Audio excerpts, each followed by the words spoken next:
तो जो थर्मोडायनामिक्स है ये फिजिक्स की एक सेपरेट ब्रांच है। इसमें आप जो मैकेनिक्स की तीन प्रॉपर्टीज थी, तीन फिजिकल प्रॉपर्टीज थी, मास, लेंथ एंड टाइम, इसके अलावा अब आप टेम्परेचर पे फोकस करेंगे। आप टेम्परेचर को समझ लें, इसके पहले आपको हीट को समझना पड़ेगा। तो सबसे पहले दो इंपॉर्टेंट वर्ड आएंगे, हीट और टेम्परेचर। अब होता है कि जनरल टर्म और फिजिक्स के टर्म में अंतर होता है। जनरल लाइफ में हीट बोल दो, टेम्परेचर बोल दो, एक ही जैसा लगता है। लेकिन फिजिक्स में अब ऐसा नहीं होगा, क्योंकि अब आप स्पेशलाइज्ड साइंस पढ़ रहे हैं। दैट्स वाई आपको क्लियर डिफरेंस पता होना चाहिए कि heat is a different thing and temperature is a different thing. तो first of all, what is heat? Suppose एक कोई मैटर है। बेटा देखो, जब भी अपन फिजिक्स पढ़ रहे हैं ना, तो अपन मैटर की प्रॉपर्टीज पढ़ रहे हैं और मैटर का एनर्जी से रिलेशनशिप पढ़ रहे हैं। फिजिक्स पढ़ने का इतना सा मतलब है कि आप एक मैटर की प्रॉपर्टीज पढ़ रहे हैं। कौन सी प्रॉपर्टी? जो मेजरेबल है, जो मेजर कर सकते हैं वो फिजिकल प्रॉपर्टी, जो मेजर नहीं कर सकते नॉन फिजिकल प्रॉपर्टी। तो आप फिजिकल प्रॉपर्टी पढ़ रहे हैं, मतलब जो मेजर की जा सकती है। तो इसमें ध्यान रखें, जो इसका में एनर्जी है, एनर्जी का ही एक फॉर्म हीट है। Heat is a form of energy. यदि कोई हीट बोलता है वर्ड, तो आपको दिमाग में आना चाहिए is a form of energy.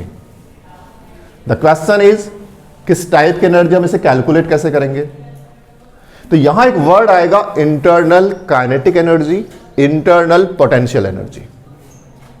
जब हीट की बात करें, वहां पे अपन बोलते थे kinetic energy and potential energy.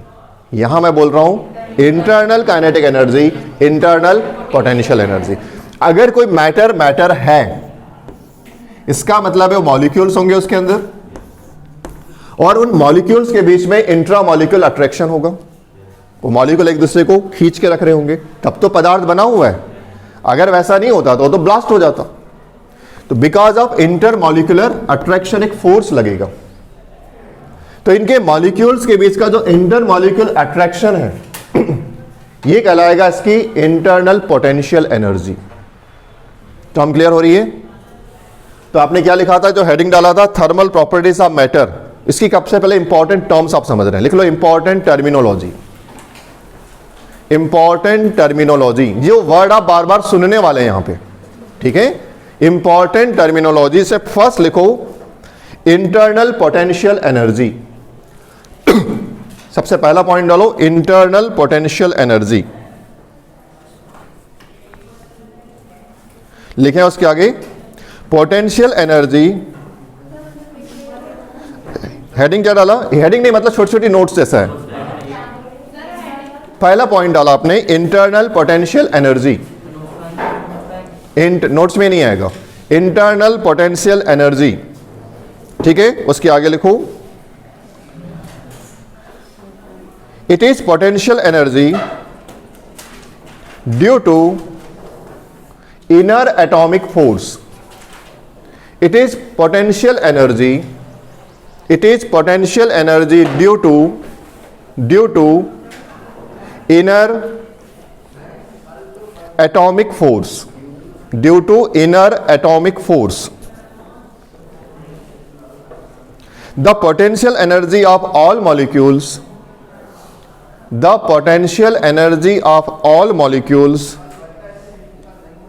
is known as, the potential energy of all molecules is known as internal potential energy, is known as internal potential energy. अब लिखे internal kinetic energy. Second term होगी internal kinetic energy. Internal kinetic energy,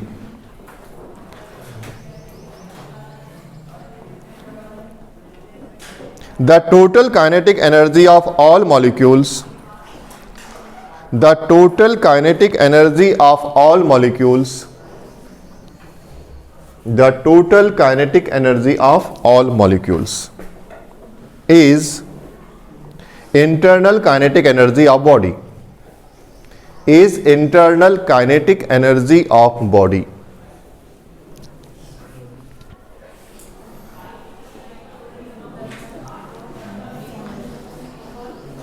internal kinetic energy of body. इसका मतलब है, देखो बेटा, ये कोई बॉडी है, इसमें मॉलिक्यूल्स हैं, इसमें इनर मॉलिक्यूल फोर्स लगा रहा है, उसकी वो क्या है, potential energy. Inner molecule force, inner molecular force potential energy होगा, मतलब इसमें पोटेंशियल एनर्जी है, ठीक है। पोटेंशियल एनर्जी जो है कौन सी, इंटरनल पोटेंशियल एनर्जी। और ये वाले जो मॉलिक्यूल्स हैं ये या तो वाइब्रेट करेंगे या तो मूव करेंगे। सॉलिड केस में वाइब्रेट करते हैं, आपको भले लगता है सॉलिड है पर वो मॉलिक्यूल्स वाइब्रेट कर रहे हैं, मतलब उनमें एक मोशन है। या लिक्विड केस में आप जानते हैं कि अगर मैंने मान लीजिए ये लिक्विड है और यहां पे इस कोने में इंक का एक ड्रॉप डाल दिया, वो इंक फैल जाती है। क्यों? क्योंकि इसके मॉलिक्यूल्स में मोशन हो रहा है। पानी भले ही शांत दिख रहा है लेकिन मॉलिक्यूल्स भाग रहे हैं। कौन सी एनर्जी होगी, काइनेटिक एनर्जी। तो इंटरनल काइनेटिक एनर्जी और इंटरनल पोटेंशियल एनर्जी का जब आप सब निकाल लेंगे तो बनेगी टोटल एनर्जी, ठीक है, टोटल इंटरनल एनर्जी। अगली हेडिंग डालो, इंटरनल एनर्जी। हाँ लिख सकते हो, total energy, total internal energy या इंटरनल एनर्जी, ब्रैकेट में लिख लो थर्मल एनर्जी। इसी को थर्मल एनर्जी बोला जाता है, इसी को बोला जाता है थर्मल एनर्जी। तो लिख लें, thermal energy equals to, thermal energy equals to internal potential energy plus internal kinetic energy. Thermal energy equals to, thermal energy equals to internal potential energy plus internal kinetic energy. Internal potential energy plus internal kinetic energy. तो किसी भी body में, जैसे कि इस चाक में, अभी यहां पर मेरे हाथ में एक चाक है, इसमें इसके मॉलिक्यूल्स है, इसमें एक पोटेंशियल एनर्जी भी है, इंटरनल पोटेंशियल एनर्जी भी है और इंटरनल काइनेटिक एनर्जी भी है। तो दोनों का जो सम होगा वो कहलाएगी इसकी थर्मल एनर्जी। क्या कहलाएगी, थर्मल एनर्जी। जो थर्मल एनर्जी उसका ही दूसरा नाम हीट है। It is a form of heat बोला था मैंने, it is a form of energy. Heat क्या है, फॉर्म ऑफ एनर्जी। मैंने अभी अब तक वो टेम्परेचर नहीं समझाया है, मैंने आपको क्या समझाया है, हीट। इसके अंदर बेटा समझ लो, इस चौक के अंदर जितनी एनर्जी है, internal potential energy plus internal kinetic energy, दोनों को जब जोड़ा तो जो टोटल इंटरनल एनर्जी थी, इसका मैंने एक नाम दिया, इट इज थर्मल एनर्जी। पक्का? अब आप समझें इस चीज को, एक छोटा सा प्रैक्टिकल करते हैं, जस्ट इमेजिन करें, ठीक है। फिजिक्स में इमेजिनेशन बहुत मायने रखता है। एक ग्लास है, उसमें थोड़ा सा पानी रखा हुआ है। एक ग्लास में, एक ही ग्लास में उसमें थोड़ा सा वाटर डाल दिया, तो उस वाटर का एक ही तो टेम्परेचर होगा ना, पर्टिकुलर टाइम पर, उसमें पानी है। इसके बाद मैंने अपने इस हाथ पर आइस पकड़ लिया, आइस ब्लॉक को पकड़ के रखा हुआ है और दूसरे साइड में कैंडल जला के अपने हाथ को गर्म कर रहा हूं, ठीक है। इसके बाद अब ये हाथ मेरा हो गया कोल्ड और ये हो गया वार्म। इन दोनों हाथ को मैंने डुबा दिया उस ग्लास ऑफ वाटर में, तो ये इस हाथ को पानी कैसा लगेगा, गर्म, और इस हाथ को पानी कैसा लगेगा, ठंडा। पानी भी एक है, मैं भी एक हूं, मेरा ब्रेन भी एक है, पर मैसेज दो आ रहे हैं। एक हाथ बता रहा है कि पानी गर्म है, एक हाथ बोल रहा है कि पानी ठंडा है। अब टेम्परेचर का कॉन्सेप्ट समझो। एक्चुअली क्या हुआ, जब मैंने किसी आइस के ब्लॉक को पकड़ा था, मैंने भी आपको थर्मल एनर्जी समझाया, जब मैंने किसी आइस के ब्लॉक को पकड़ा था तो मेरे हाथ से वो जो थर्मल एनर्जी थी वो आइस के ब्लॉक में गई, मतलब एनर्जी का फ्लो मेरे हाथ से आइस के ब्लॉक में था। लेकिन जब मैंने कैंडल के ऊपर हाथ रखा था तो वहां से थर्मल एनर्जी मेरे हाथ में आई, ठीक है। इसका मतलब है यहां थर्मल एनर्जी अब ज्यादा हो गई थी और इसमें थर्मल एनर्जी क्या हो गई थी, कम। जब मैंने एक ही ग्लास में डुबाया तो उस केस में मेरा जो ये वाला हाथ था, इसमें वाटर से थर्मल एनर्जी इसमें आ रही थी क्योंकि इसमें एनर्जी कम थी ना। तो वाटर की थर्मल एनर्जी किस में आ रही थी, मेरे हाथ में आ रही थी। वाटर की थर्मल एनर्जी मेरे हाथ में आ रही थी तो मुझे क्या फील हुआ, कोल्ड। मतलब जब, हाँ हॉट, जब एनर्जी आ रही थी मुझे क्या फील हुआ, हॉट। इसका मतलब है जब एनर्जी आती है हम क्या फील करते हैं, हॉट। कौन सी एनर्जी, थर्मल एनर्जी। जब थर्मल एनर्जी हमारे तक पहुंचती है, किसी भी बॉडी में पहुंचती है, वो क्या होगी? गर्म होगी, उसको वार्म फील होगा। लेकिन जब थर्मल एनर्जी जैसे इसमें था, इससे थर्मल एनर्जी वाटर में जा रही थी, चूंकि थर्मल एनर्जी वाटर में जा रही है मतलब बॉडी से एनर्जी रिलीज हो रही थी, तो उसने क्या फील किया? कोल्ड। इसका मतलब है टेम्परेचर कुछ भी नहीं, एक फिजिकल स्टेट है। टेम्परेचर कुछ भी नहीं, एक फिजिकल स्टेट है जो हीट के डायरेक्शन को स्पेसिफाई करता है। मतलब हीट का डायरेक्शन क्या होगा ये बताने वाली टर्म टेम्परेचर है। टेम्परेचर कुछ भी नहीं है, असली चीज हीट है। जैसे आप सड़क से जा रहे हैं, सड़क असली चीज है, वहां इंडिकेटर लगाए कि जबलपुर जाना है, वो बस रास्ता बताता है। टेम्परेचर बस डायरेक्शन बताता है कि हीट का डायरेक्शन क्या होगा। ठीक है, तो टेम्परेचर केवल डायरेक्शन बताता है कि किस बॉडी से किस बॉडी में हीट जाएगी। बड़ा सिंपल सा टर्म है। देखो, जैसे एक मेरे पास एक आयरन का ब्लॉक है, इसका टेम्परेचर 80 डिग्री सेल्सियस है। एक दूसरा ब्लॉक इसके बाजू में लगा दिया, इसका टेम्परेचर 20 डिग्री सेल्सियस है। टेम्परेचर किस डायरेक्शन में आएगा? 80 से 20 में जाएगा कि नहीं जाएगा? ये वाला ब्लॉक धीरे धीरे ठंडा होगा, ये वाला ब्लॉक धीरे धीरे गर्म होगा। तो डायरेक्शन ऑफ थर्मल एनर्जी क्या था? इस ब्लॉक से इस ब्लॉक में था। यदि इसको मैं नाम दे दूं ए और बी, तो टेम्परेचर ने क्या बताया? मुझे डायरेक्शन बताया। टेम्परेचर देख के आपने डायरेक्शन बता दिया। आपने कैसे बोल दिया कि यहां से आ गई? क्योंकि आपने टेम्परेचर को देखा। तो टेम्परेचर डायरेक्शन ऑफ हीट को एक्सप्लेन करता है। Is it clear? Heat is a thermal energy, heat is a form of energy, और उसके डायरेक्शन को बताने के लिए हम क्या यूज करते हैं? Term temperature. चलो लिखते हैं। लिखो हीट, हेडिंग डालो, side heading heat.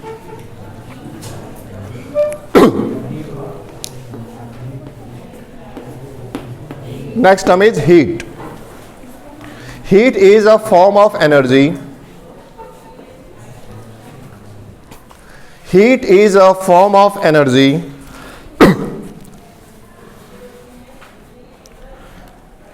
the presence of which in a body, heat is a form of energy the presence of which in a body,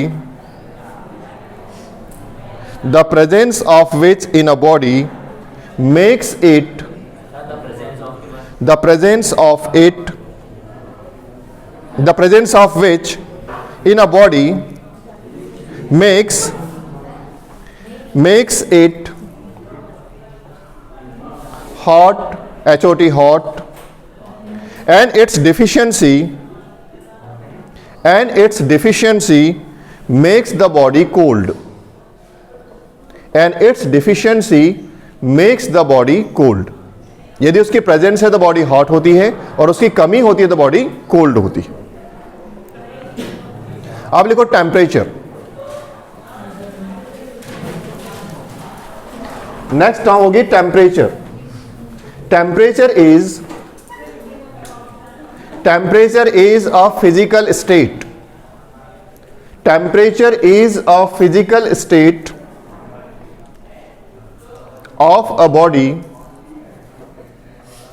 temperature is a physical state of a body which determines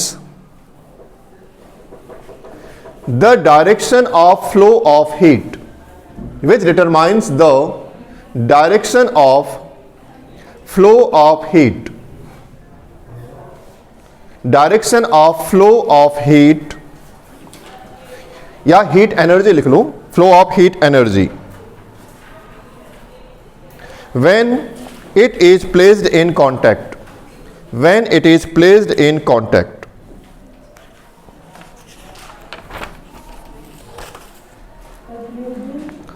placed in a contact, जब दोनों contact में रखे जाएंगे तभी transfer होगी।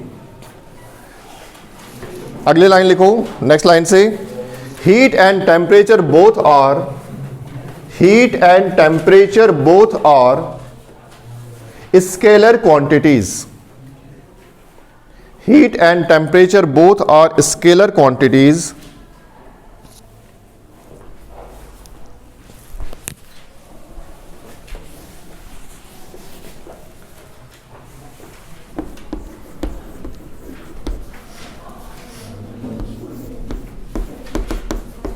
Heat के ऐसा unit याद है आपको? पढ़ा होगा आपने फर्स्ट यूनिट में।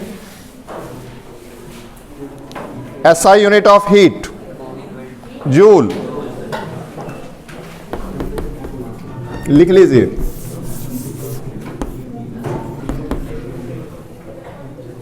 एनर्जी है ना, एनर्जी की यूनिट क्या होती है? जूल। वर्क यूनिट क्या होती है? जूल। ठीक है, हीट की यूनिट भी क्या होगी? क्योंकि heat is a form of energy. किसमें? एसआई में। सीजीएस में क्या होगी? अर्ग।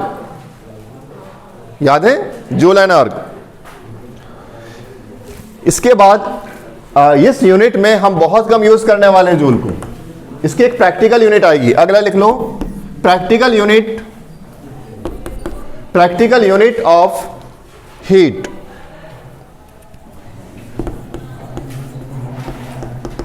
प्रैक्टिकल यूनिट होती calorie. Practical unit of heat calorie. Relation पता होना चाहिए। 1 calorie equals to 4.18 joule. 1 calorie equals to 4.18 joule, या 4.2 आ जाता है किसी बुक्स में, वो राउंड अप कर देता है। 4.18 जूल। तो 1 किलो कैलोरी इक्वल्स टू कितना होगा?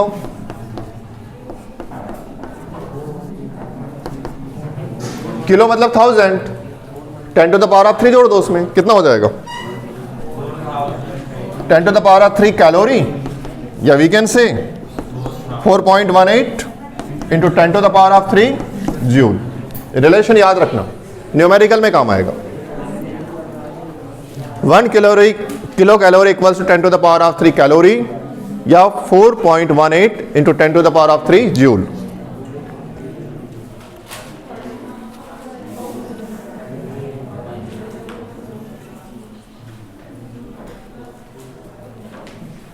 अब नीचे इंपॉर्टेंट नोट लिखें। नीचे नोट लिखें।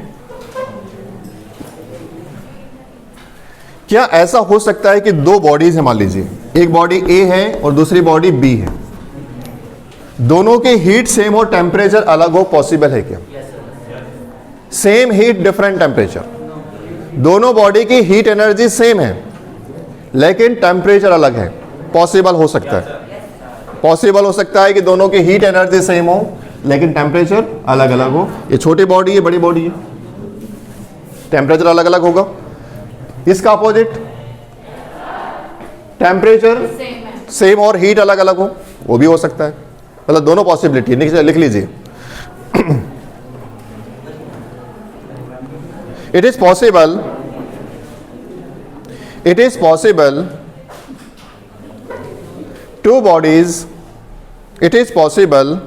two bodies have same heat but different temperature. Two bodies have same heat energy but different temperature. It is possible two bodies have same heat energy but different temperature, और vice versa, या इसका opposite, और vice versa. Same heat but different temperature, और vice versa. Vice versa या just opposite?